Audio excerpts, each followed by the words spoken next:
एक यही है ना कि क्या हम इस गवर्नर को हटा सकते हैं? इस गवर्नर को हटाने का इख्तियार है तुम्हारे पास, जाओ हटा दो, जाओ हटा दो। लेकिन मेरी आवाज रोकने का इख्तियार नहीं है। मैं इससे 100 गुना ज्यादा अपनी मजलूम आवाम की आवाज उठाऊंगा। मैं इससे 100 गुना नहीं, 1 लाख गुना मैं अपने इस गुल रहमान की आवाज बन के उठाऊंगा, इनके साथ खड़ा हूंगा। मैं अब्दुल रज़्ज़ाक की आवाज बन के खड़ा हूंगा। मेरी तंजीम, मेरी पार्टी उसकी आवाज बनकर खड़ी होगी।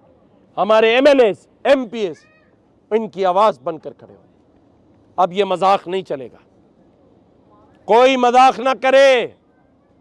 लेकिन मेरी इस शहर और इस सूबे की आवाम को भी सोचना है, सोशल मीडिया पर बैठे मेरे दोस्तों को भी सोचना है कि ये ज़रूर सोचें कि इख्तियार किसके पास है, कौन इख्तियार का इस्तेमाल नहीं कर रहा और कौन इख्तियार ना होने के बावजूद आज अभी मैं जिस कब्रिस्तान में होकर आया हूं, आप पूछें, ये भाई हमारे साथ थे, रात में तो कोई इस कब्रिस्तान में नहीं जा सकता।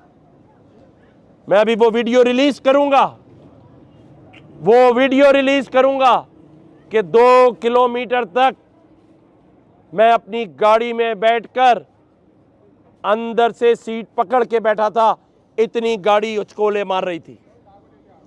अंधेरी, लाइट बल्ब एक नहीं था।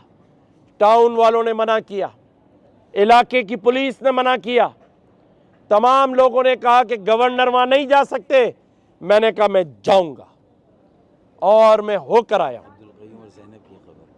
अब्दुल कयूम और ज़ैनब और इस्माइल की कब्र पर मैंने जाके फातिहा पढ़ी है, मैंने जाकर वहां उनके दर्जात की दुआ की।